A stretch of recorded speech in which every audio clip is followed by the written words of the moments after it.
Let's start out. We're going to go into Ephesians chapter 6, verses 1 through 4.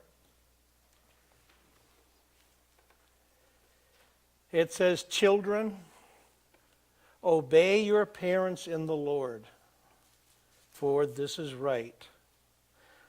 Honor your father and mother." We must also take note here, this is the first commandment that carries a promise. "That it may go well with you and you may live long in the land. Fathers, do not provoke your children to anger, but bring them up in the discipline and instruction of the Lord." If we could please then go to Colossians chapter 3, and we'll go 18 through 21.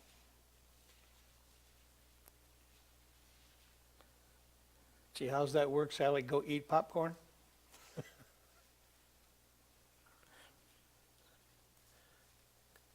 Colossians. Oh, go eat popcorn?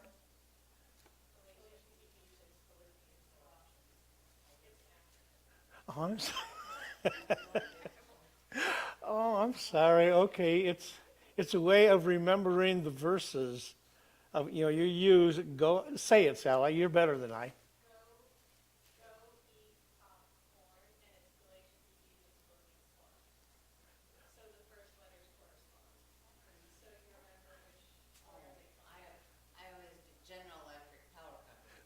Bingo. Perfect. That's great. Boy, talk about a generational thing. Holy smokes, that's good. So it's Colossians chapter 3, verses 18 through 21. And it says, "Wives, submit to your husbands, as it is fitting in the Lord.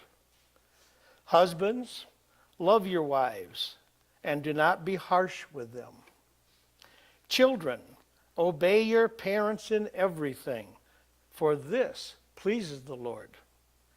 Fathers, do not provoke your children, lest they become discouraged." Okay, that's the direction we're headed for this evening.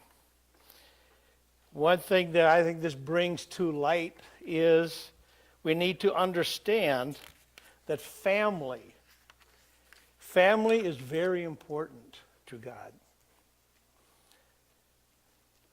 It is the foundational institution of the human race.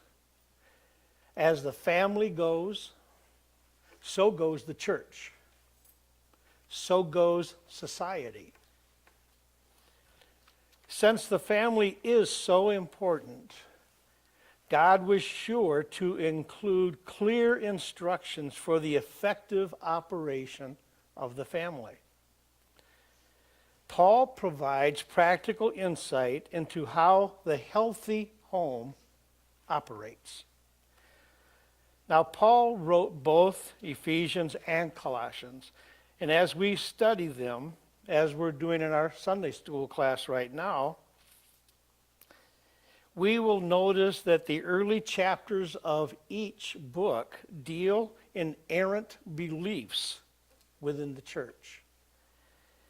But the second half confronts improper behavior. One of the common topics is the family. With so much misinformation about the family being promoted, it's important that we consider what God has to say about the Christian home and how we should be different from what we see in the world.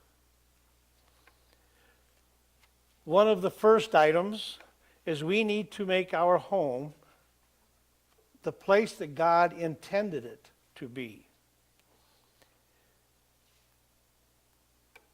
Men need to love their wives and make the relationship with the wife the top priority.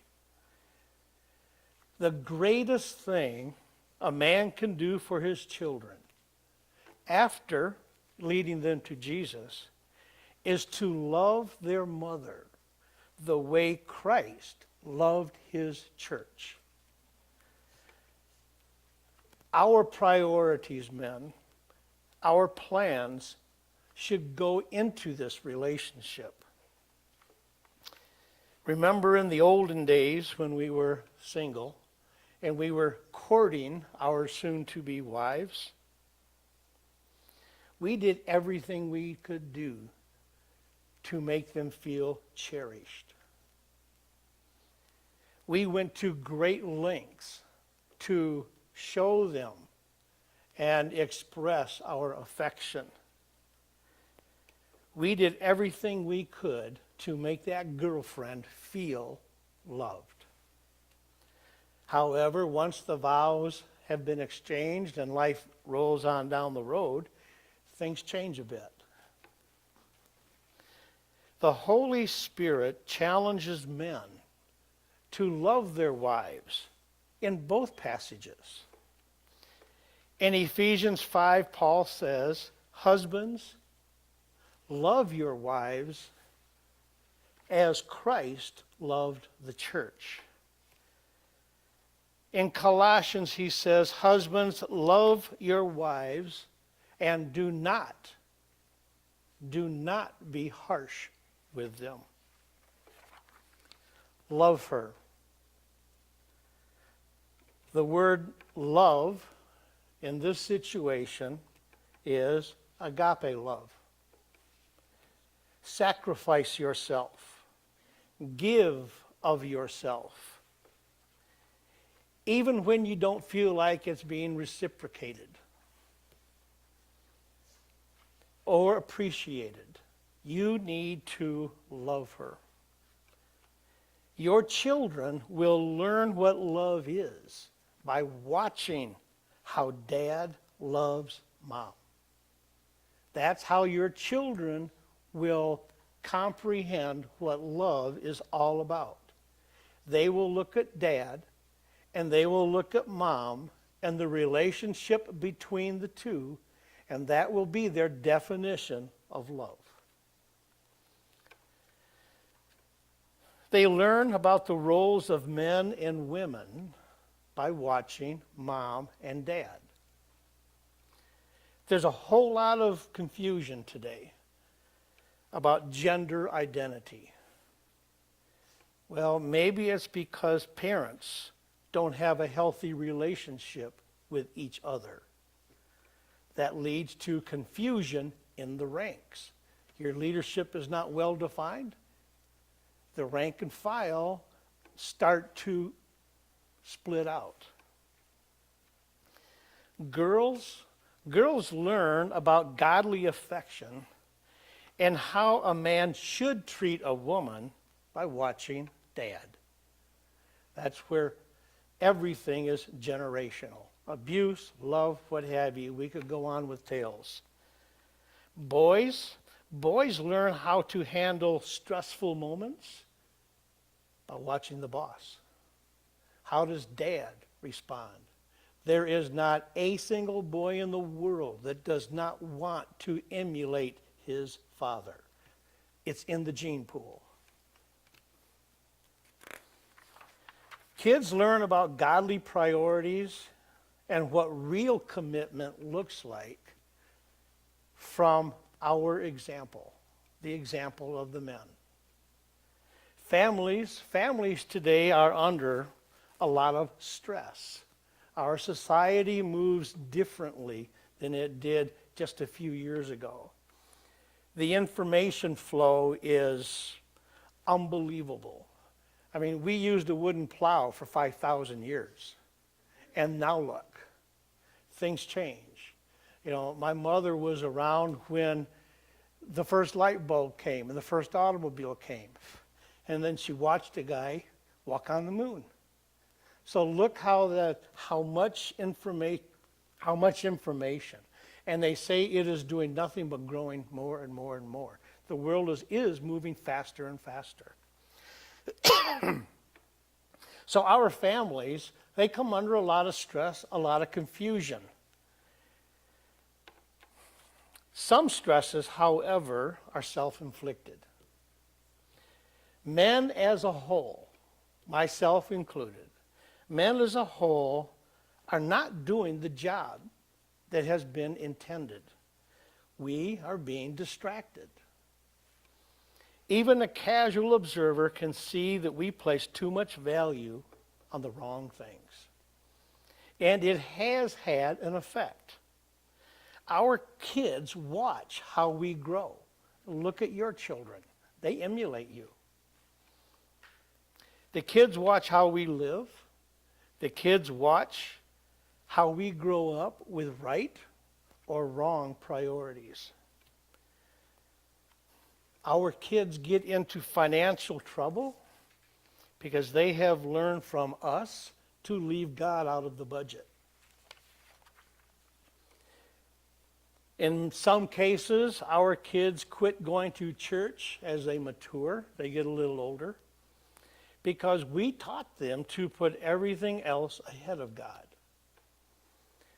When personal entertainment is more important than church attendance. And I can use that as an example. I mean, for years, man, my weekends were for the motorcycle races. I used to do that a whole bunch, the desert races and all. And there were many, many Saturdays and Sundays that I couldn't wait to get out there, and I was gone. And where did that leave the kids and the rest of the family? You know, you have to draw your priorities. There were other things that I would have rather have done. I was being self-centered and selfish. And it's not really self-condemnation, it's a fact of life. That's what we were doing. So some dads, you know, they love golf, they love football, they love some form of a sporting event. And, you know, if it's not handled in a mature fashion, it becomes, what's the word for it? It just becomes enveloping. It'll consume you. And pretty soon you're making excuses for your inappropriate time allocation. So we then get a little confused at our kids when they don't attend church in later life. All right, I've got a daughter that works with me. Okay, that's her issue. She knows right from wrong, but the example that she had while she was growing up was a dad who had other priorities. Well, she knows right from wrong. She really knows it, and I'm going wrong. That's what she wants to do. We taught her that through our example. In order to compensate for our lack of time, we shower our kids, in some instances, with stuff. And we wonder why, when they grow up, that they become demanding, unappreciative, and selfish. Man, we taught it. As we contemplate making basic changes that will impact our family, we need to think of one item in particular. Loving your wife is the most important thing you can do as an example for your family as a whole.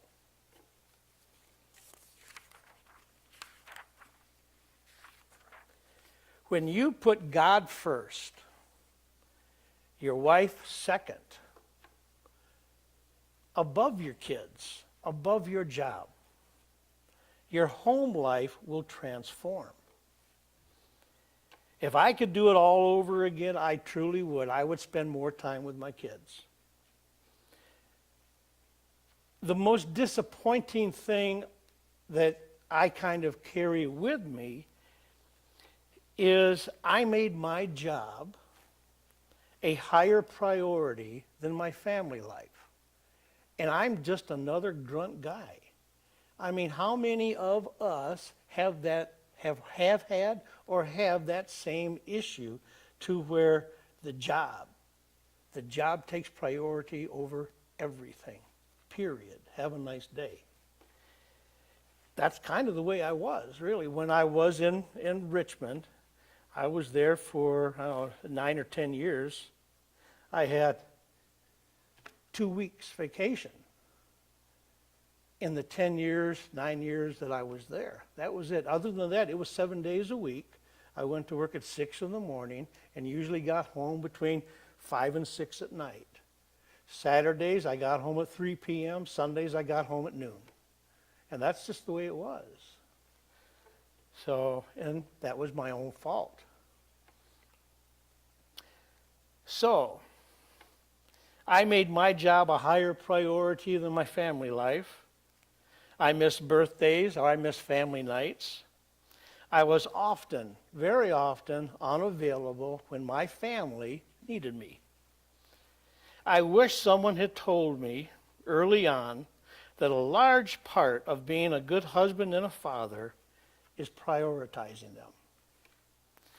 Time is a precious commodity, man. And we will trade it for things that we deem important. Ask God to help you realize that your family is the most important thing. Somewhere, something has got to give. And it should not always be the family that needs to sacrifice. A third item, spending time with kids should be a priority. However, I would avoid what we call perfection.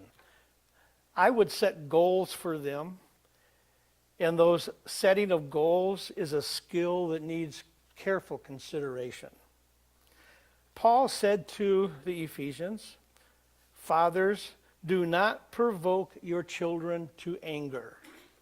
And in Colossians he says, "Fathers, do not provoke your children, lest they become discouraged." The way I interpret that, it says, teach them how to attain their goals.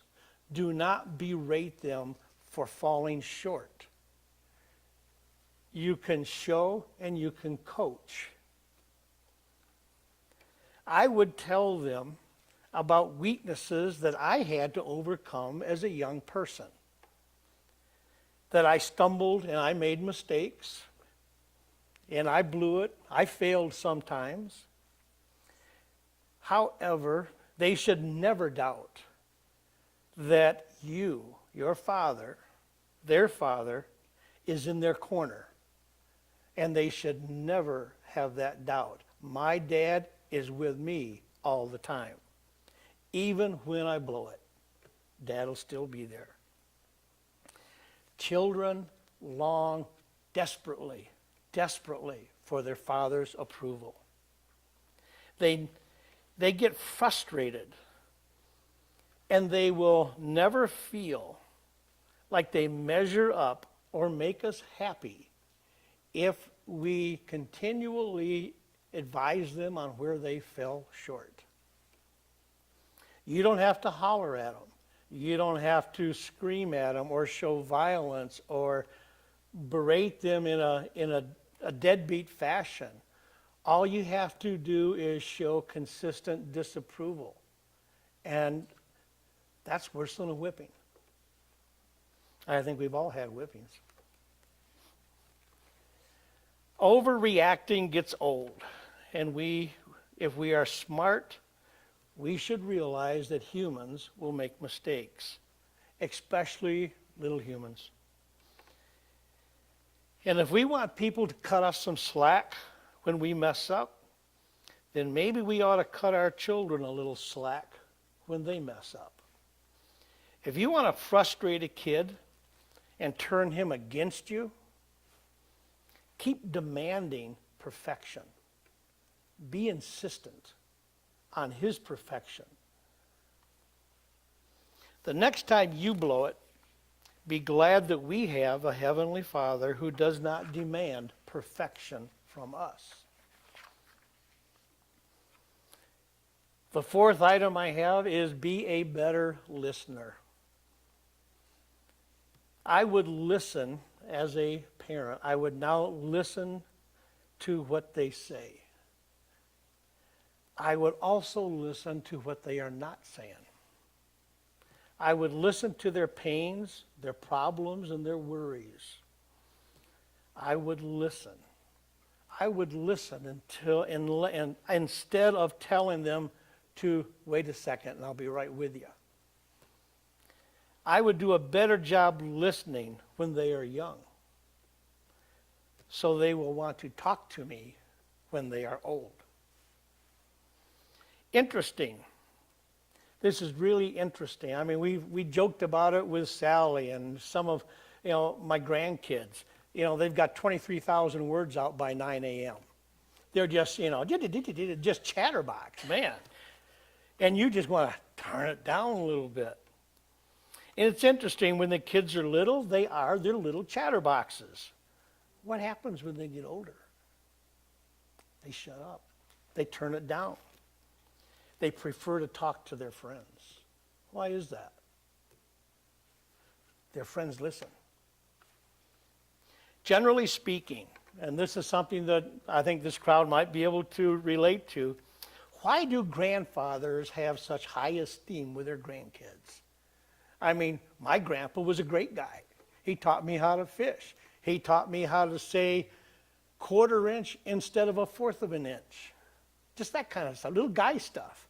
He taught me how to drive. There were a lot of things that my grandfather taught me. It was pretty cool stuff. But why do you feel so strongly about your grandfather? What did he do that makes you feel a special spot in your heart for Grandpa? He listened. He took time. That precious commodity of time. He gave it to you, and you accepted it. And that elevated Grandpa. He went to the top of the heap. Grandpa spends time and listens to them and pays attention to them, and he sees value in that child. He takes the time. When dads put a priority on a ball game higher than they do listening to their children, when dads are more concerned with their work or their hobbies than talking to their children. Fifth, I would pray more. I haven't prayed enough that I would be the father that my children need.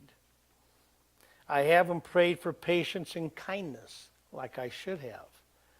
I would pray more. I truly would. I would pray for their salvation, their purity, their choices in friends, in a mate. I would pray that they would grow up to serve the Lord. What greater calling is there? Number 6, I would encourage my children more than I do. I try and think of that when I'm dealing with my daughter who runs our Tucson store. I would encourage her to a greater extent. Words have tremendous power. I would affirm and encourage them. I would want them to know that I'm the proudest dad in the world. After all, I know that my children crave my approval. Why should I hold it from them? When the positive result of that action has such an outstanding effect on their life.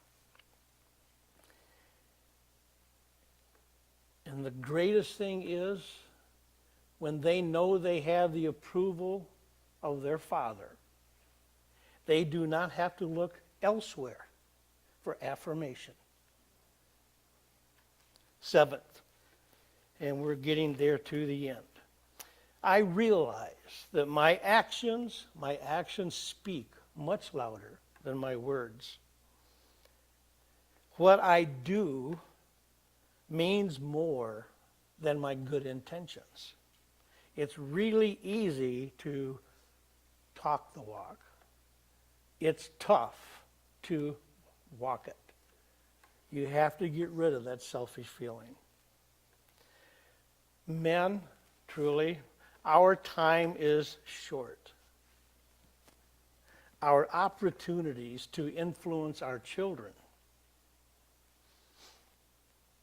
our opportunities to influence our children for Christ, that time is passing quickly.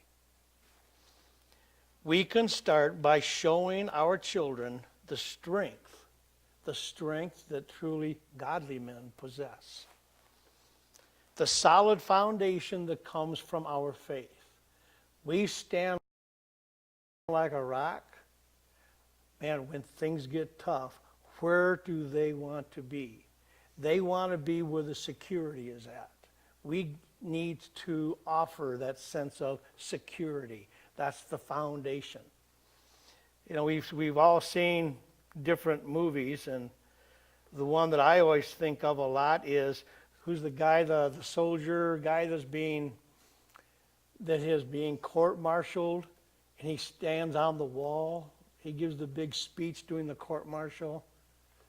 You guys remember it all? I mean, he's got the lawyer guy berating him, who's the yuppie lawyer, and he's sitting there, this hardened soldier, and he's saying, I stand on the wall.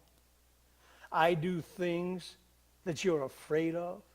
You're safe because of people like me, etc. That kind of an attitude, that's the strength that he exhibited in that cross-examination. I kind of think that is the strength of a Christian soldier. That is a strength that the Christian soldier should have. We should be able to stand on that wall. That wall is our faith. The adversaries that confront us need to get through us to get to our families. And we are the barrier. We need to stand firm. We need to stand strong. Our children depend on it. So, we men, the fathers of our children, we are the only thing, we are all, that is standing between right and wrong. And we need to show our children what is right and what is wrong. And as Scripture says, you teach them and they will not veer away. We got a fly here that is just insistent. But anyway, that is the end of what I was able to come up with for Father's Day. And I think we've all got kids, grandkids, etc. And it's not so much fathers, period. It is the effect that men have on children. Any man, any child, when he looks in an older man, he is looking for something. I mean, that's why coaches have such an impact on the players. You see a little league coach, and those are not his children there. But those children, in many cases, have a stronger relationship with that coach than they do their own father. So I was back in, a million years ago, back in Ohio. I coached a little league baseball team. I keep teasing Sally about it. Well, it was a little league football team. So I'm driving around in the neighborhood. I've got about half a squad, and I've got to find some kids. And it's kind of in a pretty rough area town. It was Rockford, Illinois. So I'm driving around South Rockford, And I find my quarterback beating up his big brother in the backyard. I want that guy. So I knock on the door. They've got no dad in the house. And the mom, yeah, that's great. Well, I got 2 kids in my squad there. And he was a roughneck. But he was smart, he was sharp, and he had spit. All he needed was direction, and he needed somebody to look up to. Well, by the end of our season, when we turned everything in, it was all over with. He's worse than me. He cried like a baby. He didn't want to quit.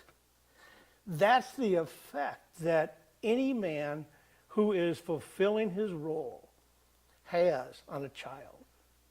And I think that's a role that we should all step forward. We have VBS looking at us.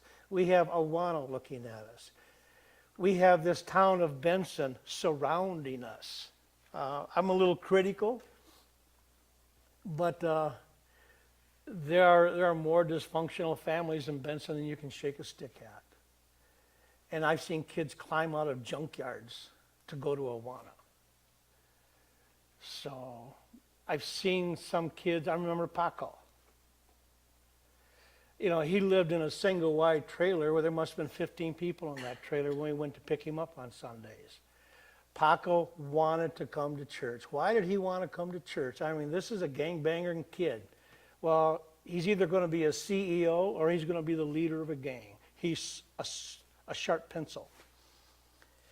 There's a lot of kids like that in the Benson area. There's a ton of them. And all we have to do is open the door and give it some time and let them know that we truly do care.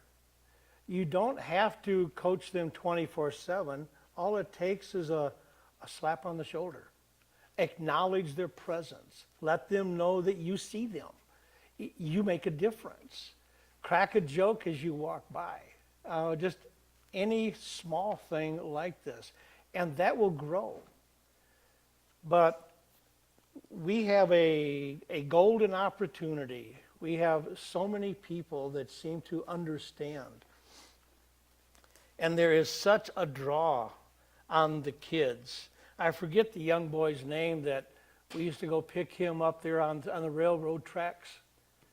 He climbed through junk cars out of the front of an old trailer to climb in the Awana bus, and we take him up to First, up on top of the hill, and go through the Awana program. So there's a lot of kids like that. So as men, this is our community. We chose to live here. Well, if we're going to live here, let's make it a nice place. Let's do what we can. So all we have to do is grab a kid and go fishing, play baseball, give them a little bit of time. Just let him know or her know that we care.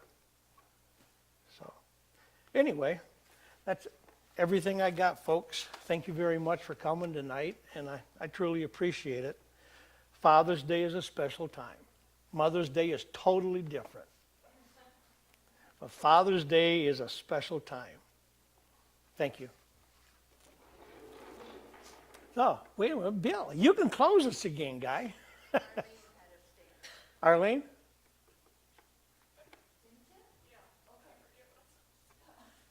That's okay. I do that all